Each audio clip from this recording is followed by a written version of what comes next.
Let's see if we do. 2, 1, 2, 3, release. So, yes. But yeah, okay, we're kind of just like parodying the whole musicians on musicians thing. So they just start it, like they just rip it and go. But well, first of all, hi. And shout out to Breonn and What's the Rate podcast for having us. But honestly, I wanted to start obviously with like how we know each other, because I don't know a lot, but it was funny because I just the other day I was texting. I don't know if you know Greg. Is a member of Cab Atlas, the saxophone player. He because I realized that it's like Tiny Desk contest season again, and I was like, oh, I don't have a band. Like, would you want to help me out? So, but then I remembered about this, and I was like, wait, that's actually like when I like met you, or like that's how I know you. Was because I entered last year too, and I saw I was like, it was my first year, and I was so I was obviously tuned into like Top Shelf and stuff, and that's like that was what clicked, because then because like you were in the fan voting and everything, so that's why.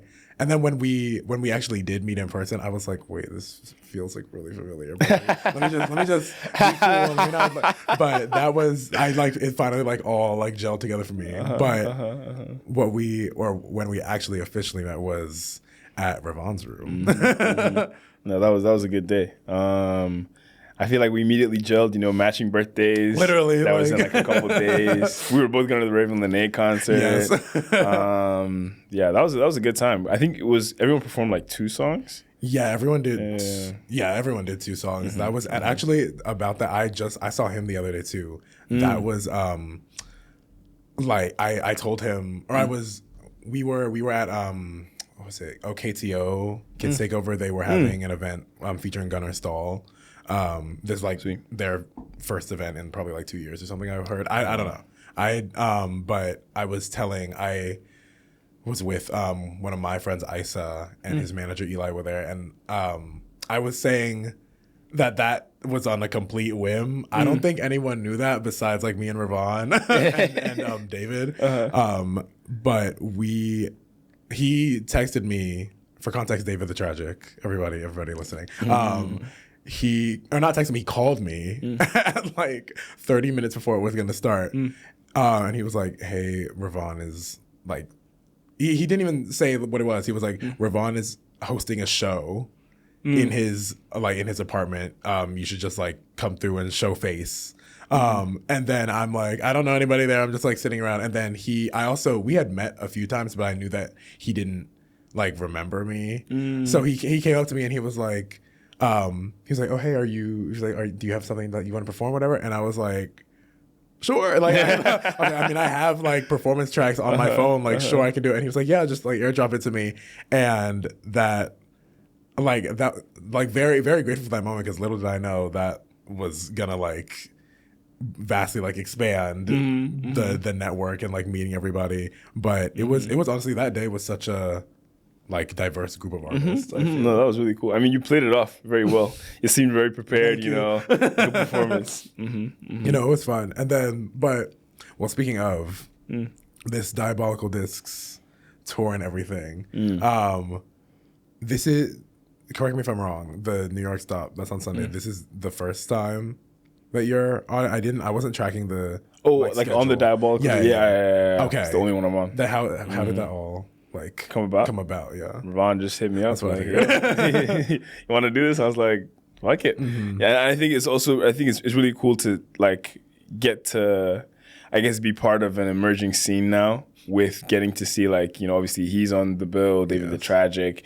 all these people who I'm kind of just like knowing now, and it's really cool to like do shows over and over with the same group. Yes, I've had a similar experience with AK Brenzy. Because we ended up doing, I think we've done like 2 or 3 shows where we're on the same lineup, because the only way that I've been, well, actually that's not true.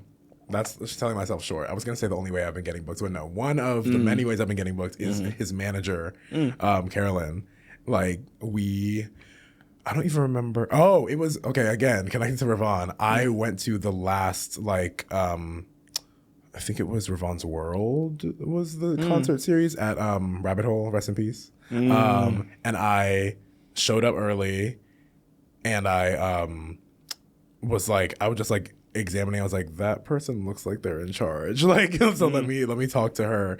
And I just introduced myself, and like we followed each other, and I was like, here, I'll send you some of my music, everything. And then she like booked me for a show a week later or something, and it's been with Birdsey every time.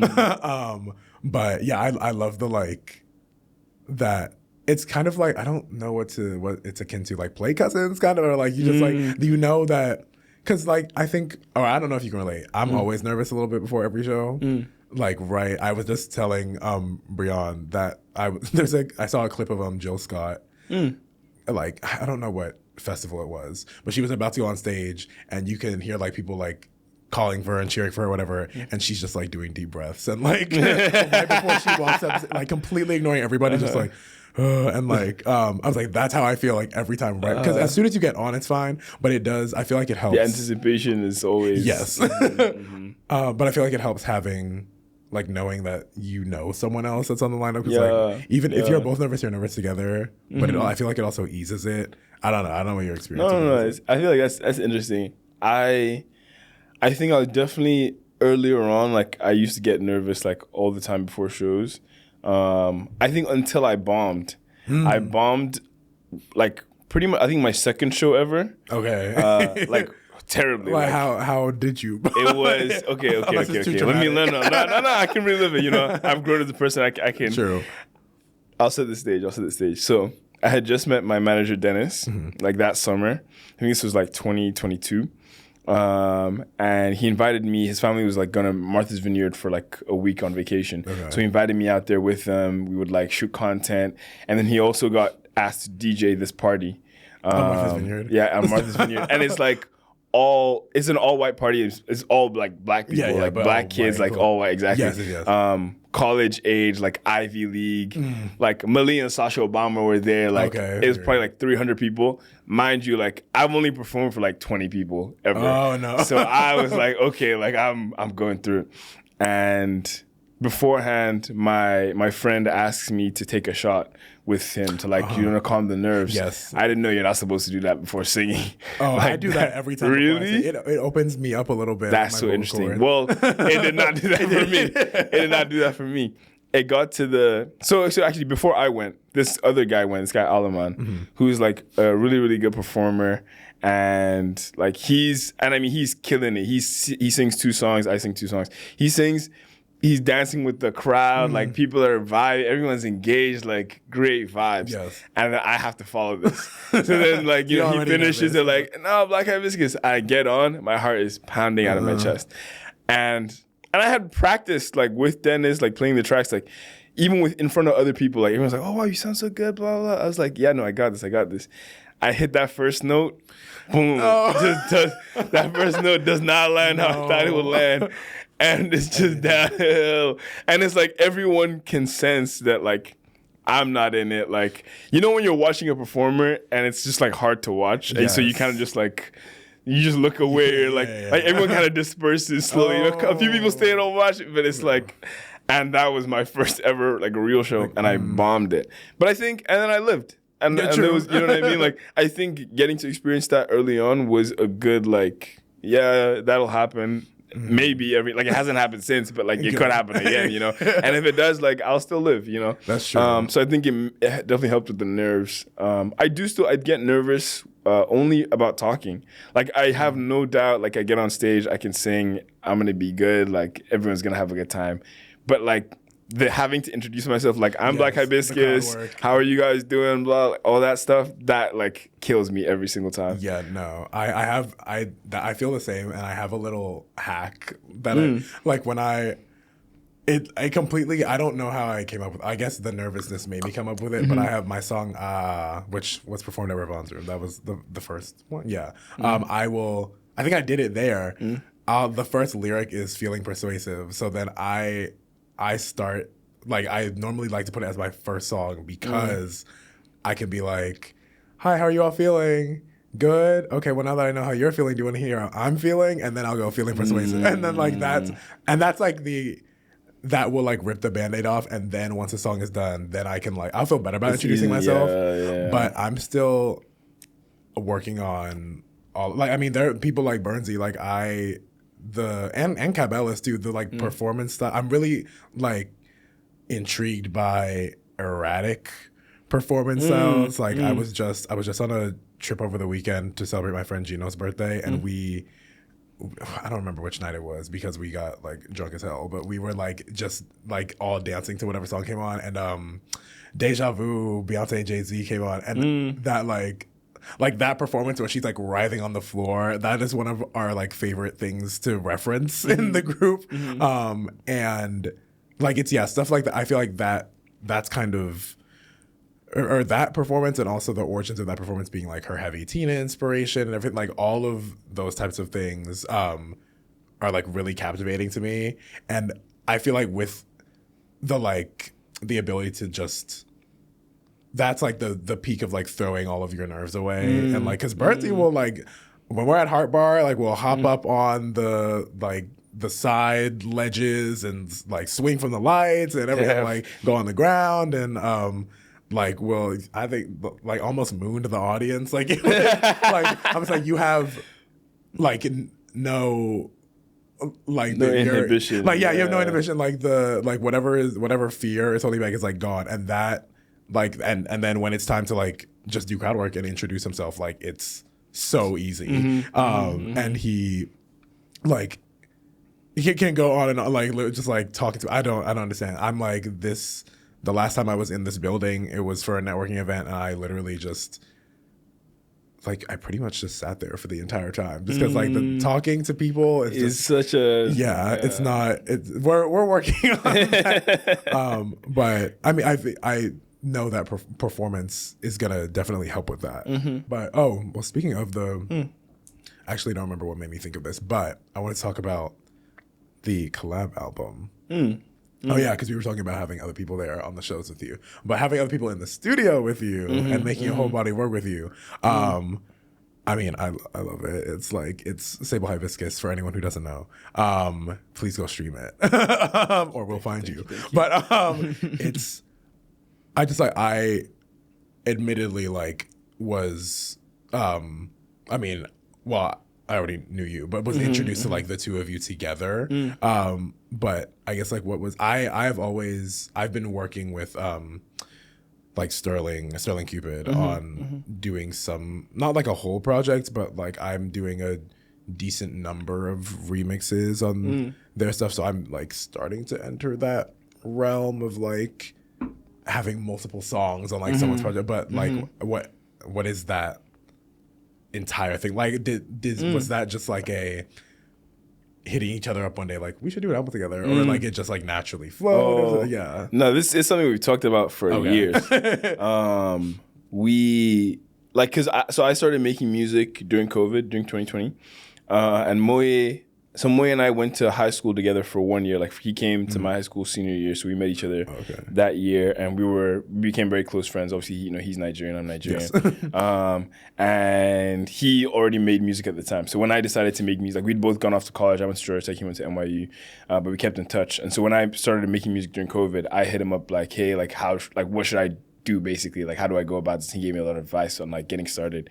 And like very early on into like me making music, we always talked about like working on stuff. And I think I visited him a few times while we were in college. Like I visited him in New York, and we would always just like make stuff. And sometimes it was like not good, but it was just like a thing we would do, like because we both made music now, like it's just an activity, And I think through doing that, like we just eventually decided like, yeah, we're gonna do a collab album of some sort eventually. And I think the name Sable Hibiscus probably like from like 2021 or something. Oh, that had always been the thought. I think and I think we just, because we'd had that idea for so long, obviously me being a solo artist and him being a solo artist as well, like we had individual plans for like what we wanted to do in the meantime, or like just stuff we were already working on. And I feel like it just became apparent one day, like, okay, yeah, we have enough time, or like this is the right moment to like do this, and the quality of the work that we're both putting out feels like it's there. Yes. We should like make this happen. We decided to work on it, and that was that. Here we are. Cute. Are there plans to do more? Well, firstly to do more. Secondly, to like take it on the road. Currently, no plans. If anybody wants to let me do that, like yeah, I'm in. But what was the other question? Or just more, like doing more. Oh yeah. I think so. I mean, so this is volume 1. We planned to do 3 volumes. Okay. And so I directed this first one. So I picked like the theme. I arranged the songs. I like produced most of it on my laptop. And this is very much like my brainchild, but then us collaborating on the decision making of like how, like the details of the actual making process. And the next one is going to be his. So like again, like he'll produce it, and we started working on that, like his like volume 2, version, before volume 1 was even done. So it exists in some form, but like in the way that volume 1 took like 3 years from conception to like getting done, like. It could take 3 years. I have no idea when it'll come out. I think, again, because we're both occupied with our solo stuff as well. That's true. It makes it like a fun thing to get to do when the time is right, but there's no real force on it. So we'll see. Well, I'm getting the vibe that like I feel like we relate in this capacity where like there's a lot of like planning in advance, and like it's like something as specific as like the name of it. Like that's something that you already know, and then you sit on it for a while, like while you're creating it. I feel like most of creating for me is like background or subconscious thinking, and I think I very rarely sit down with a pen and paper and think like, okay, what should this, like, I want to do an album, or like, should I do an album, or should I do it?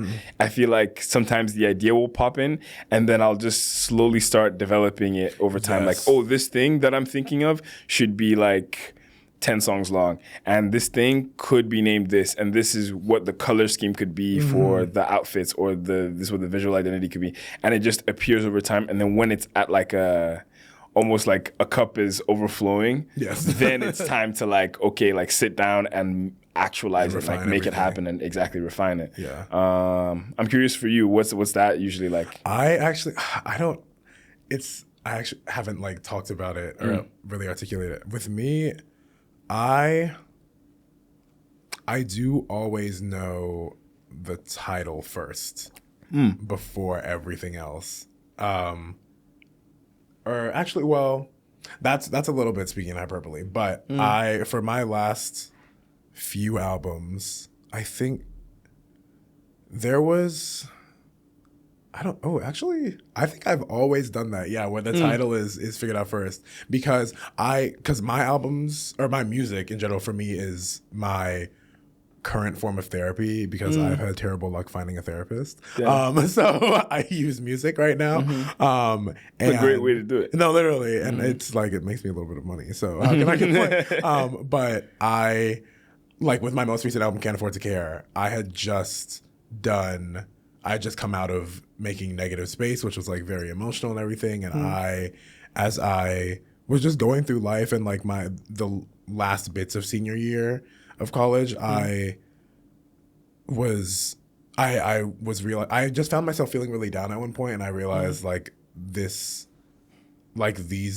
people who are upsetting me right now, I'm about to never see them again. Or there is a high potential that I will never see them again. I'm sure, like maybe at a reunion or something. But like all of this, like this college drama, we truly exist just in a bubble, and none of this is gonna matter. And I was like, yeah, I can't afford to care about this. Like, and I was like, wait.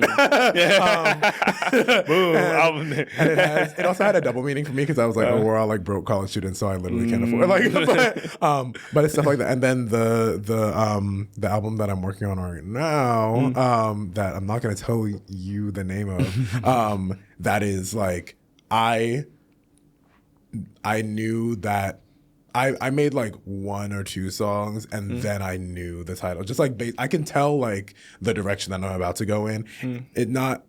or when I say that, I mean like thematically with the lyrics, not sonically. Because I can be all over the place sonically. With Can't Afford to Care, I was kind of in like there was kind of a universe of like party music, like really hedonistic like lyrics, and yeah, now I'm like, I will say I'm getting back into that like emotional, like yeah,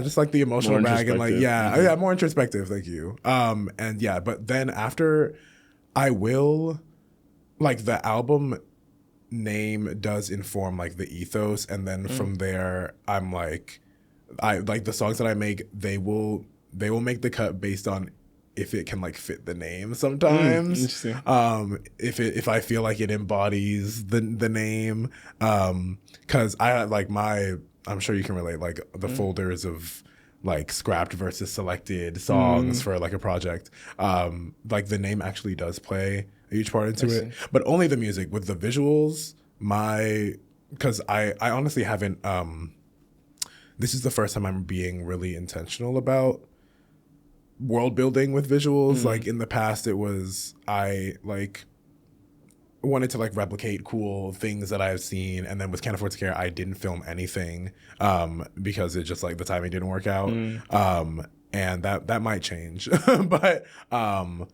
with this one, I'm like, this, it has nothing to do, it doesn't, well, the story like behind the visuals has something to do with the name, but I want it to be really like wild, just because I feel like there is a lot of value right now in being unique, with like, not just, there's like your like musically, yes, but then also how you present yourself and what you do, like with like this big surge of artists. Like, all right, my first thought right now is like Trim. Like she's like so new. I don't know if you she's like female rapper.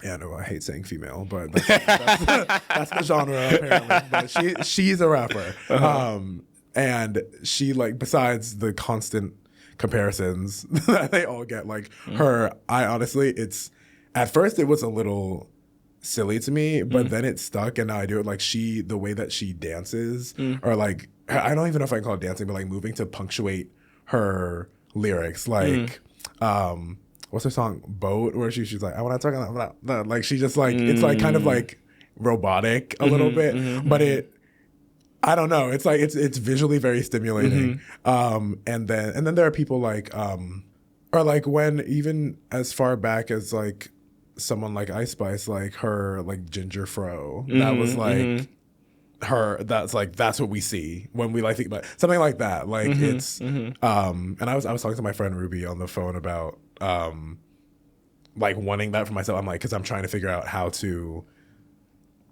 like, because she was saying like, I know you personally, I know everything, I know all the different things about you that make you unique, so I can see any of them like captivating an audience. Like, we have no idea like what will be that one thing. trait. Yeah, right. Yeah. But it's, I don't know how you feel about that. No, it's interesting. It's interesting. I think it to me is connected a lot to the idea of commodification. Yes. Like, I do this thing, the thing that I care about, which is music, and I get to do it, and I'm happy with the quality, but it doesn't matter unless I can sell, right? And to sell, I have to simplify. Like you said, if a friend could look at me and say, I know you, and I know these 50 things about you that make you unique, even though you might not have one amazing standout thing, you have to kind of simplify yourself enough for a broad audience to be able to like identify one thing, not just identify one thing, but like identify it quickly, because you only have about 3 seconds of their attention to like do it. And Ice Spice, perfect, Ginger Fro. And you hear a loud sound, and you hear someone doing the, you know what I mean? And it works because it's immediate. It does, I think, I don't want to say bother me. I think it used to bother me a lot. I think now I'm coming to terms with it, that it's like, it's more like, if you decide you want to be a musician, not just a musician, right? But if you want to like make a career out of music in 2026, like, that's just the case. Like, it is a commodity. You have to operate in that way. I feel like I'm still coming to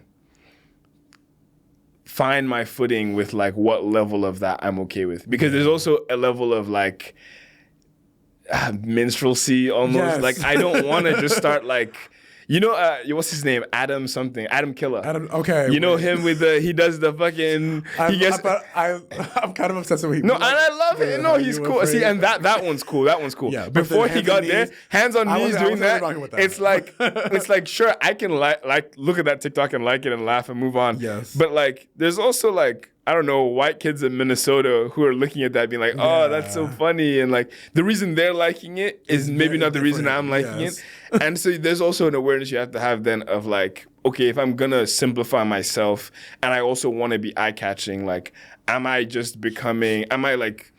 is this a minstrel show in a way? So I think I'm cognizant of that as well. I think there's just a lot of factors to be aware of with that. Yes. But I don't know. We'll see. I think time with time, I'm getting more open to that idea. Yeah, I've had several moments where I've made like some sort of connection through, because I used to do remixes on TikTok. Well, I don't want to say used to. I will probably get back into it, but right now that's on hiatus. But I have made like industry friends through, like, they found it, and there was one in particular. Well, I can say names. Daniel, shout out to Daniel, has been very supportive and has listened to the upcoming project and everything. But back when I hadn't even made Can't Afford to Care yet, and so this was 2-3 years ago, and he was like This was at the time where I had done like 2 back-to-back remixes that really blew up, and so it was like monthly listeners were climbing. I had a feature on the way, so he was like I'm trying to get you signed, and the note was like it was all about like the branding of it all, because it was they were like he had showed it to like the VP of A&R, I think, at the label he works at, and they were like, and he had brought me up in like pitch meetings too, and they were like, yeah, love the music, but we need like a brand. Like we went to the social media and there's not really like a brand, because I use my social media as like my personal and my music account right now. Like I used to have 2 accounts and then I just merged to one. So yeah, that's like, I think that's why I am going so hard on this upcoming release, because I'm like, this needs to be the most eye-catching thing. Like, and I feel like I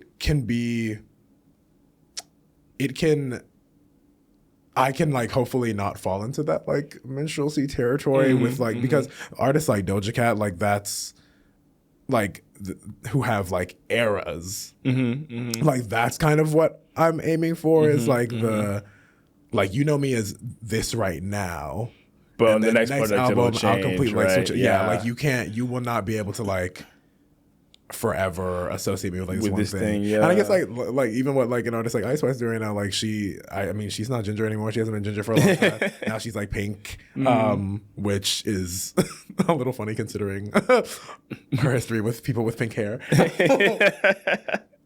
But she's adopted it. But yeah, the branding is gonna be like a very important deal, especially as I feel like it's like a somewhat of a sound segue into talking about elevator music, because I feel like that's an opportunity to like capture the people's like hearts and attention.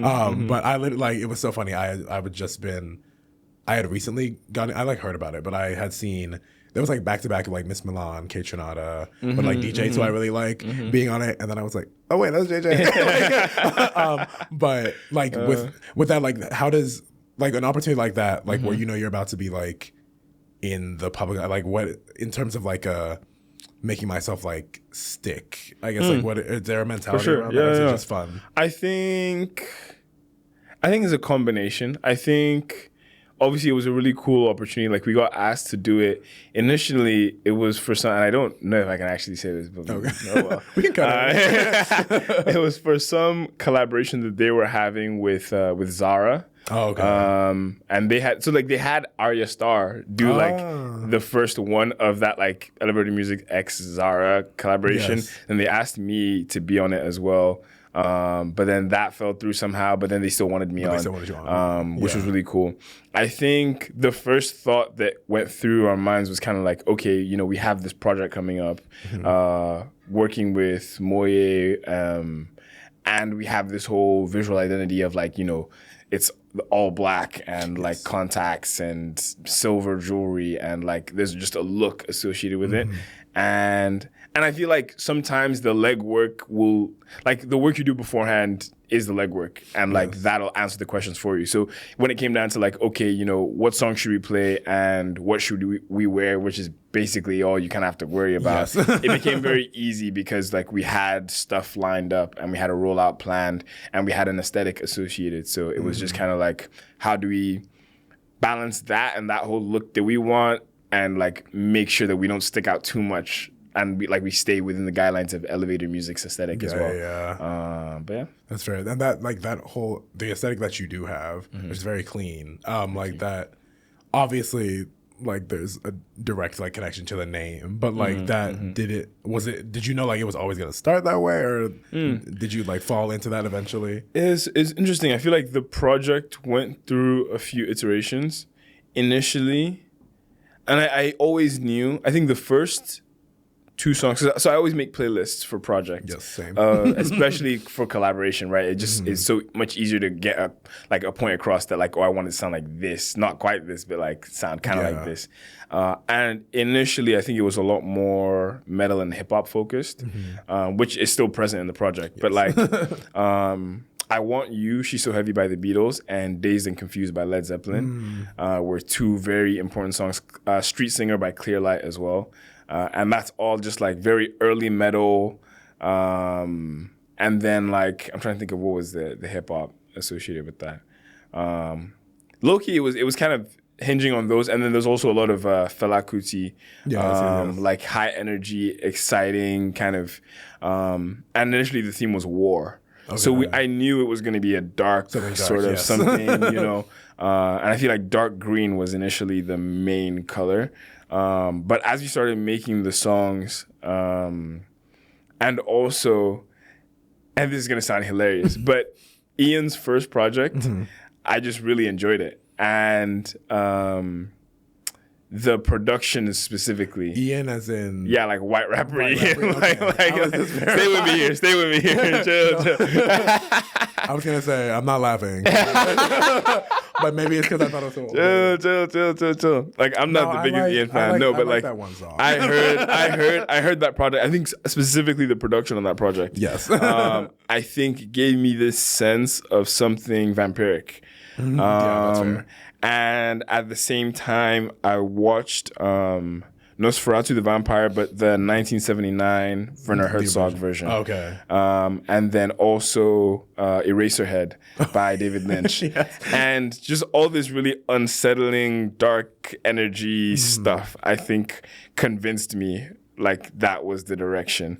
And I think it was still in line with the production we had done up to that point. Yeah. So I just kind of switched tact, and then like, I think vampirism is something that interests me because I think it's diluted in a way, like in pop culture, because I don't know, you think of a vampire, you think of the, you know, fangs and blood around it, and it's a joke. It's it's not scary, it's not enticing, it's not. But I think the core idea of a vampire and why it's so prevalent in pop culture, I think, is the fact that it's like attraction to darkness. It's like vampires inherently are seductive, right? But it's also connected to like your mortality. It's like I'm attracted to my death in a way. Yeah. And like the idea of an immortal being, like there's all these, I think, very interesting ideas that we don't get to experience with the concept of vampires because we've seen it so much and it's a joke now. So I think it was very important for me then to like you wouldn't really know it's about vampirism unless I say that directly, right? You get a sense of something dark and something maybe off-putting and unsettling, but I didn't want to use the aesthetics that we're familiar with in vampirism too much.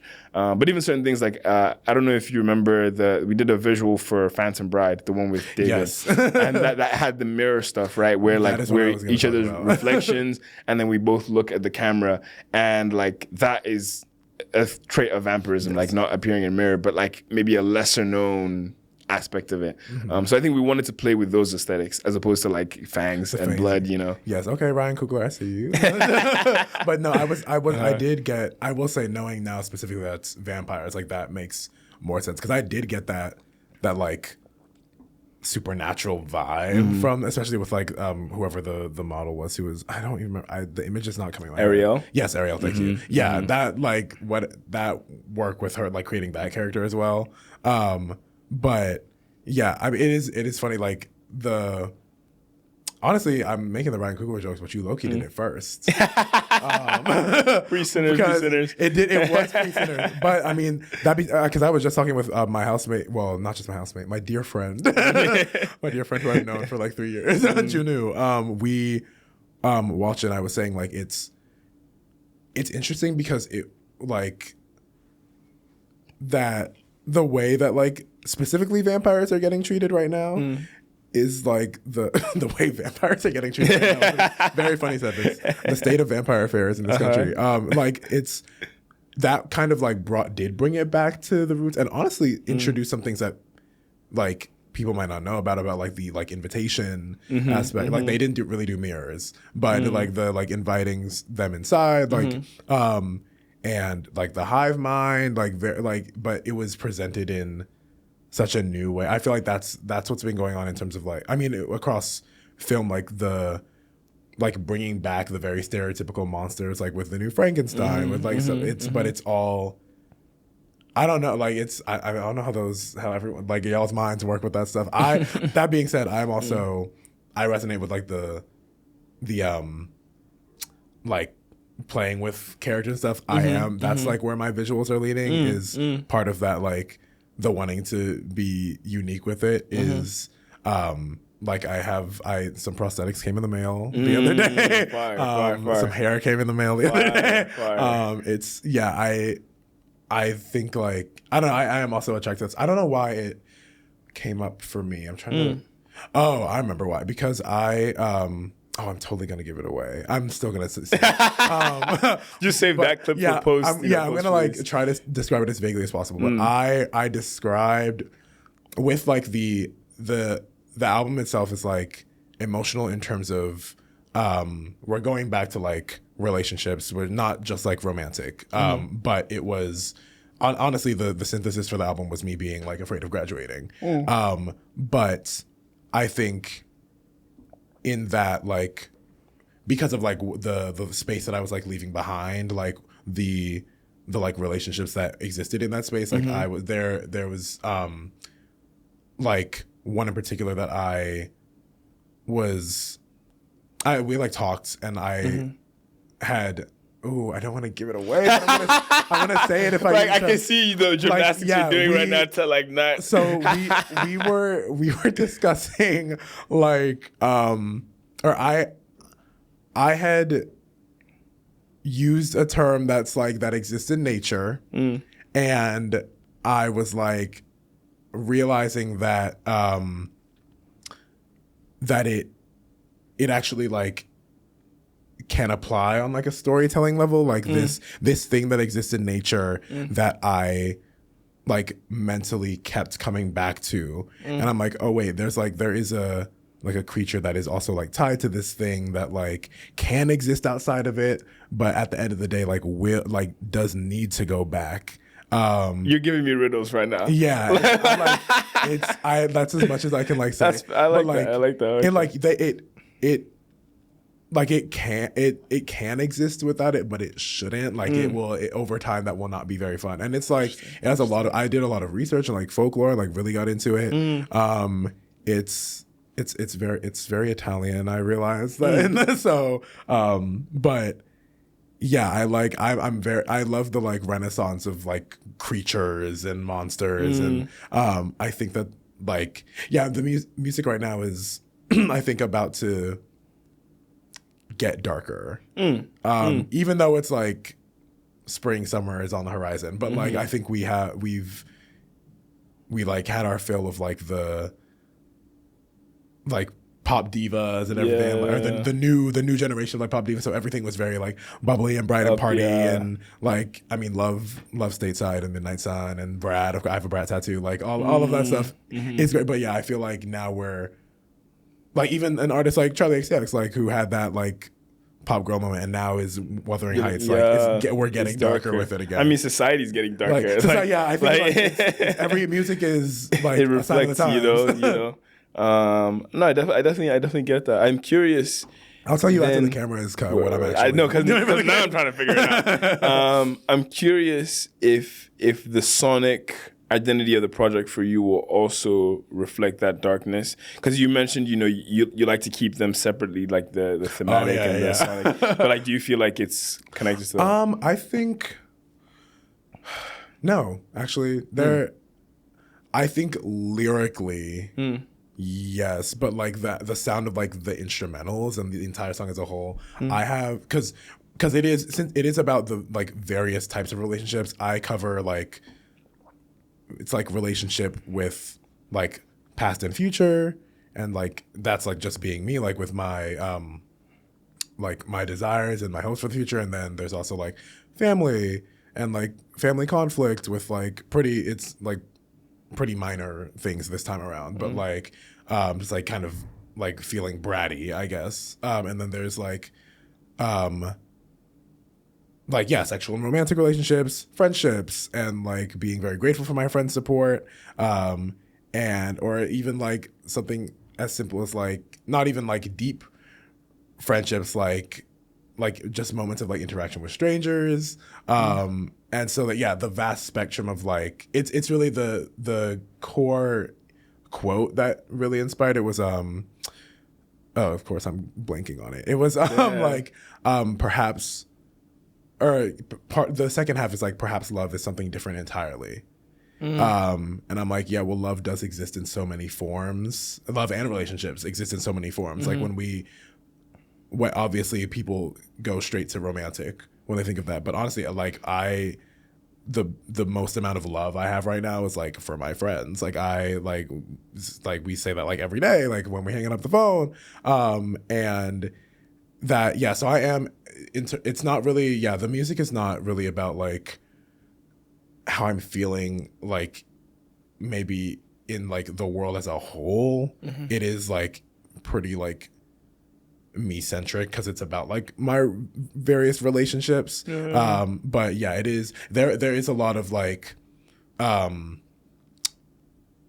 anxiety and frustration in certain parts of it, but then there's a lot of just like hope and like it's that's full spectrum of like, I mean, it is how like the world is making me feel like with like not even like my future as a musician, but just like my future like existing as like a person of so many different marginalized groups, like that, and how that does impact like my ability to like break through and like show up in my like dream industry and stuff like that.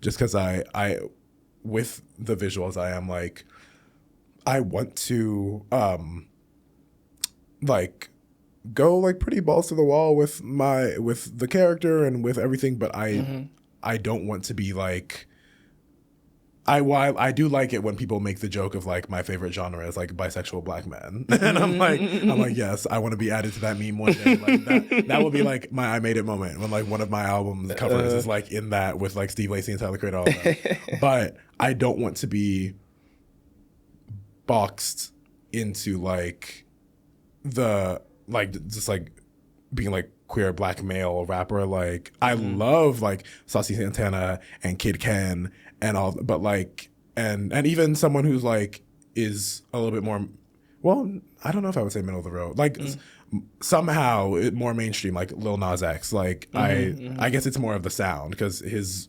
presentation is also very flamboyant. But that's something that I've like discussed for a while with my friends. I really hate being tokenized, especially if it's gonna be like about my music, like about not even about my music, about how I look while I'm doing the music.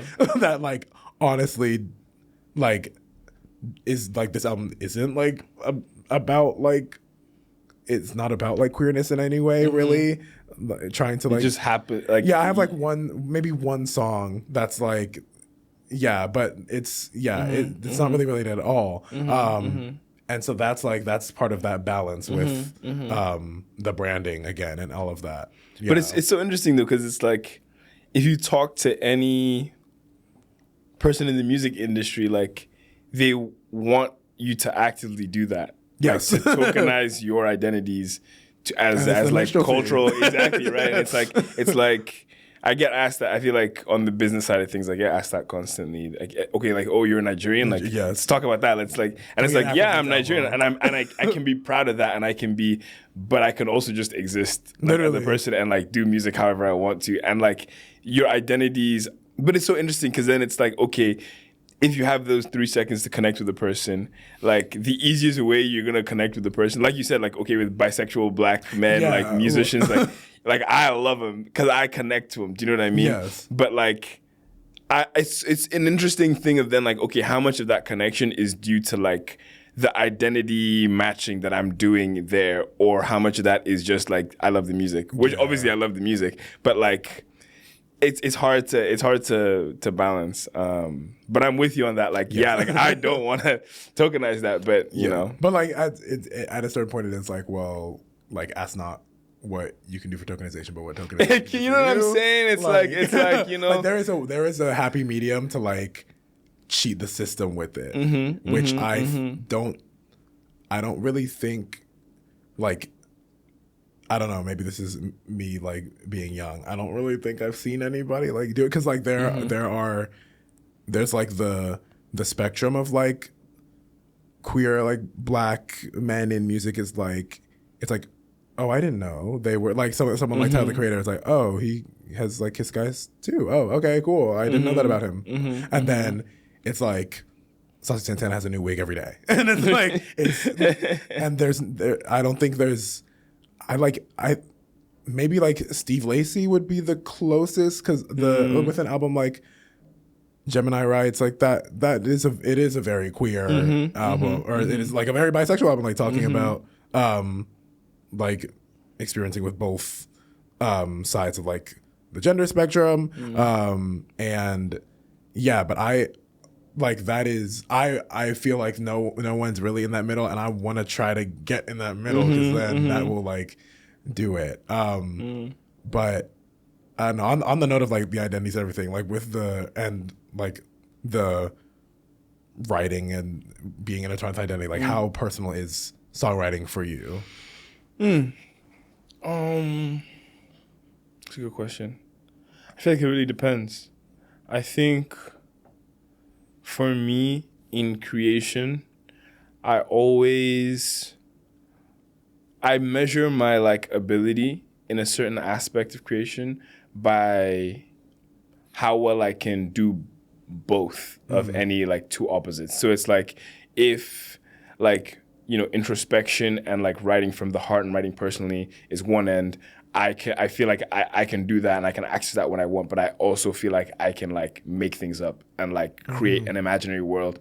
And I feel like I oscillate depending on like the need. So like with Sable Hibiscus, because we had this whole world built for it and like I live a pretty chill life. Like I'm not that dark a person, you know? Yes. And obviously I think the beauty of dark topics is that like everyone has that in them. Like there's no person who's pure joy. Like that's a lie, no. You know? So I think it's something that I could tap into, but it's really not a big part of me. But I think I was able to then like not make up, but I guess like draw from like not my own experience or kind of imagine or create in that way. But typically like if I'm writing, especially love songs, like I feel like there I'm usually drawing from like a specific person with a specific time, and I can see a moment and I'm like writing about that moment, and I'm seeing another moment and writing about that. So I feel like it really depends for me. Yeah, I think for the most part, I'm not making stuff up. I think it's interesting because like obviously there's only so much life experience that I've had, so I try not to be repetitive. I was thinking, I always like every so often I'll be like, when I'm making music, I'm like, I really should keep track of like how many times I say the same thing or across like my entire body of work. But I think it is, I mean, because it's like, it is therapeutic for me, it is personal, but I'm learning to, because what I really hope with my projects, especially the upcoming one, is like that it resonates on such like a very, for a wider audience. And I've had, I think it was, earlier in January, I was very frustrated with like the status of like a relationship.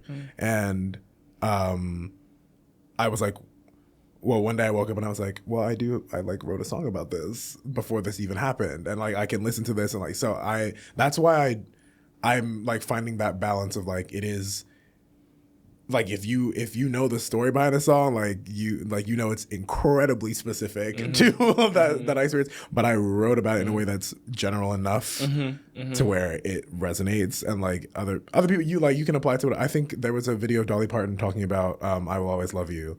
And she was like, so many people have told me the different ways that it's been used, like saying they played at their grandfather's funeral, wedding, graduation, like something like that. Like that's the universality. The universality. I mean, it's interesting. I feel like I definitely get that like desire to be able to convert that like extremely personal into like this thing that everyone can touch. I feel like for me, the person who does that best is Frank Ocean. Yes. Where I think there's some artists where it's like, okay, you're giving me a sentence, and like, yeah, of course I would resonate with that sentence, but it's not super specific. But with everything that Frank Ocean writes ever, it feels, again, it's so visual. Like I'm being painted a picture and I'm seeing a moment, and it's not my moment, but it evokes something. A tornado did not fly around my room. you know. And I think, I think I definitely strive for the same thing, and that to me is my like gold star, or like North Star, rather. Yes. Aim for. I will say, well, on that note, who's your current like rotation? I've been talking about that a lot lately with people. Current rotation? Yeah. Oh, it's so strange. I feel or like your all-time favorites, whichever is easier to say. Okay. I'll throw out a couple. Okay. Extremely recent. So I listen to music very like, it's all through my like songs. Yes. Like I just rotate based on what I find, and then like I'll listen to that and the 5 songs beneath that over and over until I recently found, let me actually pull this out. It's this artist called Lee Tracy. And this is like, it's like outsider 80s music is what it's called. Okay. And it said like on Spotify, I think it got like discovered by some person and then uploaded to Spotify. But this is an artist from the 80s. Lee Tracy. I don't know why that sounds. Oh. Oh wow. Oh yeah, this looks discovered. Oh, Foxy Lady. Oh, you listen to that? Okay, Yeah. Foxy Lady. Yeah. I've been listening to that. I was not aware of this artist at all. I found this like a few days ago, and I've saved like 5 songs, and it's like so good. I think I've been trying to lean into like more like not lo-fi per se, but just like something that feels like it was recorded in a closet, like very like yes, I see like that. You know, low tech versions of things. This guy 7 Forever. 7 Forever. He's this. I think it's like S. Like it's spelled some weird. Yeah. Let me see. 7 Forever. But he's this British guy. He's a faceless artist as well. Oh, faceless. Yeah. His whole like aesthetic, like all the videos and images that he uses is Corbin Bleu. It's from High School Musical. Okay. Yeah. And it's a whole like, very low tech VHS look of things. This person? No. I was like, this is a very small artist. Let me find it. Because they do seem faceless based on this profile. Let me see. Oh, it's this. Yes. And it's Corbin Blue. Yeah. That is like really, really good music. I think it's very raw. I've been trying to do that, especially in the new music I have coming up. It's all very like one take of a thing, and like I have this mic, a Shure SM7B, which can record like quite nicely, but I'll just distort it and compress it and make it sound like it was recorded on like headphone speakers or something, And I think, so that's been really interesting to listen to. And then I've been listening to, there's a ton of like UK, Nigerian, and South African underground hip hop. That's just like the best thing ever right now. I don't know if you know Brother Cooper. No, I don't think so. Brother Cooper is so sick. I'm gonna look that up. My housemate is from Congo, and I was like, put me on to all of this stuff. Oh wait, you have to say that. I immediately forgot the name. Brother, thank you. Kupa. Brother Cooper. He's really sick. There's a few other people. I think like Jay Katana is in that as well. I know that name. Yes. Yeah. And then from the UK, like Len, I listen to a lot. Not as much recently. But I feel like the whole like underground, like when the like people in London figured out they could rap on jerk beats, that was like the best thing to happen. That was the best thing to happen in music. Yes. So a ton of that, and then Nigerian underground as well. Like this guy Zay Level 10. Zay Level 10, so good. That's my new goal, honestly, and he's blowing up right now. I was in Nigeria during December. And like he's the shit now. He's really, really cool. Oh yeah, wow. He's approaching 1 million monthly. Then it got crazy. Or then it got crazier. Like, come on. Like, I love it. And then before it got crazy, then it got crazier. I love when artists do stuff like that. No, he's sick. And then obviously, the typical Blood Orange, Salon, the expected. But I feel like, honestly, within the past year, my music taste, like I still love those things that like inspired me to make music in the first place, and I still listen to them. But I feel like I'm trying to now get into more unique pockets of things that don't align with my current sound, so that I can just continue to evolve it and mix things that usually don't mix. What about you? I agree.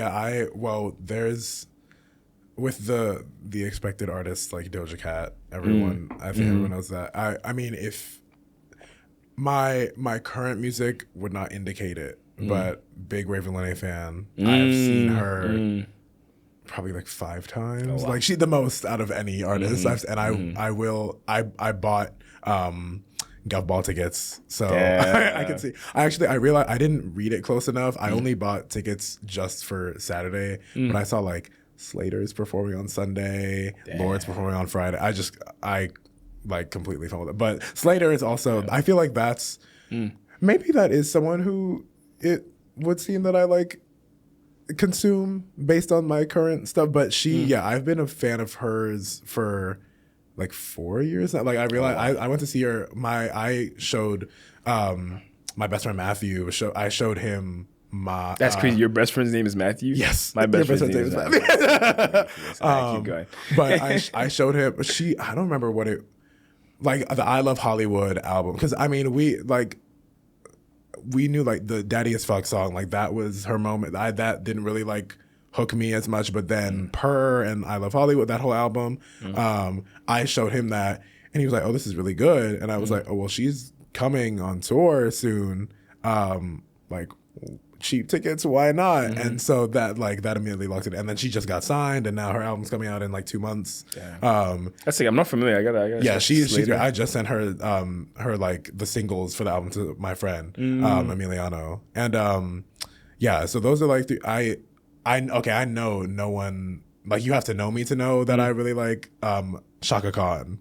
Interesting. I love Shaka Khan. Low key though, that's interesting. I mean, I guess I have a bit more of an advantage, like hearing your produced tracks. Like, I see that. I think with Negative Space, it kind of comes across. But I'm pretty sure I have interpolated her in like 3 albums. Like she's like in my Hall of Fame. That's like my, like her albums is one thing, and then also what she did with Rufus, that's honestly what I listen to more. Like her, I mean, like Ain't Nobody, What You Gonna Do For Me, like that, like those are like big singles, Through the Fire, etc. But I love like Everlasting Love, I think is my favorite song by her. I almost did it in like my acapella group at school. I ended up scrapping the arrangement, but yeah. And then but lately, Natanya is someone I'm really Natanya's into. the goat, bro. She like the cosigns on cosigns on cosigns. Like I'm like I'm sure she'll be around for a while. And like I just like artists who, I mean, she is also young, so like it's like all of those artists who are talking about their like emotional experiences in their 20s. Like obviously that's going to like speak to me. I'm trying to think. I'm sure there's someone else I'm not thinking of. Oh, speaking of UK underground youth, I'm not familiar. they're so new. I don't even think I can like find it because it's like their artist name is Youth with like the restricted symbol. I don't know if it's like pronounced Youth Restricted, but this is them. I like randomly found them one day. Like they had very little followers, and like I don't know if they have like a team behind them who was like pushing their content, but yeah, it boomed. But then I've been keeping a music journal as well. So because I'm really bad at remembering to write down stuff in an actual journal. So let me see if there's anyone new on here. Oh, I've been getting back into The Age of Pleasure by Janelle Monáe. That album, like from 2023, I think. I'm trying to think. What cover is that? That's they're underwater, like swimming between people's legs, and they're naked. Okay. It had the Lipstick Lover was the lead single, and it's like it's very like Caribbean sounds, and maybe I haven't heard this one. it's actually really good. I think because the song Phenomenal with Doechii, also love Doechii. That's the bridge of that. There are very few songs where I'm like. I hate saying it where I'm like, this is real music. Like, like all these new artists. But that like the bridge is like, it's all acoustic. It's like bossa nova, but also like Caribbean. It's like, it makes you just want to dance. I like it. I would love to see it live. And I actually, this is embarrassing to admit. I really only not just now, like 2026, but Rochelle Jordan, I was very late on that train, but Through the Wall, I listen to it at least once a day. Like it's just, even if it's one song. At first it was a whole album. Like when I take the train or something, I'll listen to the whole album because it'll help me pass the time. But I also love like listening to it. It just, she's like, I have seen comments of like, it's like if Donna Summer took the substance and Rochelle Jordan came out of her bag, like, and like Rochelle Jordan's like abusing or disrespecting the balance right now because she's sticking around so long. And Party of Two, formerly Group Therapy. I'll say that's my last one. It clicked that I don't remember how I discovered them, but it was I think it was while I was in Taiwan. Or right before. When were you in Taiwan? Sorry, well, yeah, I was gonna say that time, like sophomore year of college. And I don't know if it was through a friend or if I just like found it because my friend Stecky also is a really big fan, but then when they became Party of Two, then they really that's like a duo whose visual identity and branding really like is like so dynamic and inspiring. And yeah, when they like dropped like all of their singles, and it was like a series of like them in like the elevator, like doing different poses and stuff. I was like, okay, they really went all in on their like branding vision. And the music is also good. I like that. I sent their album to my dad. I was like, I think because he's like a real like, well, I don't want to say snob, but he's like an old head when it comes to like music and like a lot of new music he doesn't like. And I was like, you will actually really like this. But yeah, honestly, the rotation is just like Black people, pretty much like, Real. but and then Youth. Shout out to Youth, and Slater. Shout out to Slater. Of the new stuff that you're working on, or what excites you the most about it? I think, like, does this feel like a transformative era? Like, it's a creative leap forward? Yeah, I think it's it feels, it's weird to say. I feel like it's simultaneously a step back and a step forward, in that, like, I think I've been doing this whole, I've had album structures and plans. I planned it out a year in advance, and like, I'll make the stuff and then we'll do a rollout, and I'll post for like 2 months every day, and I'll be burnt out, and then I'll start the cycle over again, and just doing that. And it's led to some growth, which has been good, but I don't think it's sustainable. I think to get to the next quote unquote level as an artist, one, I have to reconnect with my love for both like making music and like, I guess, just finding novelty or like joy in music. Because I've been working on such a like far out planned schedule, it feels like I'm listening to the advice of a 22-year-old me. And it's like, I'm 24 now, and it's just, I feel like I've undergone so much change in the past 2 years that it doesn't feel right to just be on, like, hurtling on a train that I was set on when I was 21. Yes. And so in a way, I think it's a step back, because like that is uncertainty, right? It leads to like, I don't know exactly where we're going, but I think that novelty is what is giving me a fire to like reconnect and like do music and like focus and experiment. I think I've been cool with experimentation, but like within certain bounds. But I think now I'm really trying to like, just try interesting things, and especially because now, again, like my music taste has changed quite a bit in the past year or two. Like, I want to incorporate those things that I now enjoy into the music that I make. So I think in that way, the whole feeling is just new. Like, I think there might be some surprises with certain sounds, but also it feels very familiar. I think there's still a core element of me as an artist that I don't want to just like throw out the window. Yeah, no, of course. So because of the branding. But yeah. Yeah, I feel the same way. Like it's funny when I first like when I dropped my album in like junior year of college, and I was sophomore year or junior year? Sophomore year. I was like that I was like telling everyone that was like, this is so new, this is so whatever. It was like it was a lot of the same in hindsight. Like it was like pop rap with like a sprinkle of like hyper, I guess, like in there. But now like then like the one after, I was like, okay, this is actually like live instruments, whatever. And then I went back to the party, but like I kind of love that I'm jumping back and forth, because I really pride myself on being versatile. But this album, actually, like I actually feel challenged, which I think I really appreciate, because Can't Afford to Care, I made that very quickly. Not that it wasn't hard, but like it was just computer sounds. But this time I had to like network for this. I mean, and you're a part of that network. You connected me with Steph to do like all of the bass and guitar, and like working where I work. Like I meeting Sebastian Zell, like having that guitar help as well. Like I had to, like it was challenging socially, and like engineering wise. Like I am like truly exploring new sounds that I have never done, like truly never done before.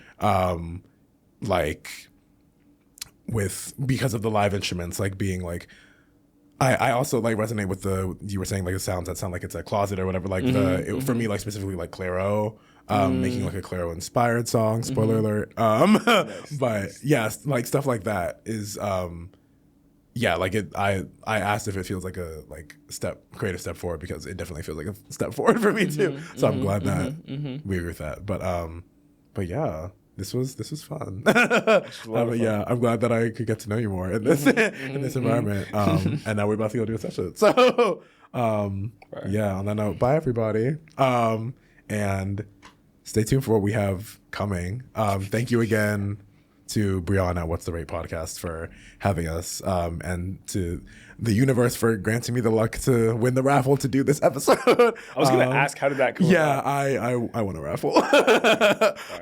But yeah, goodbye.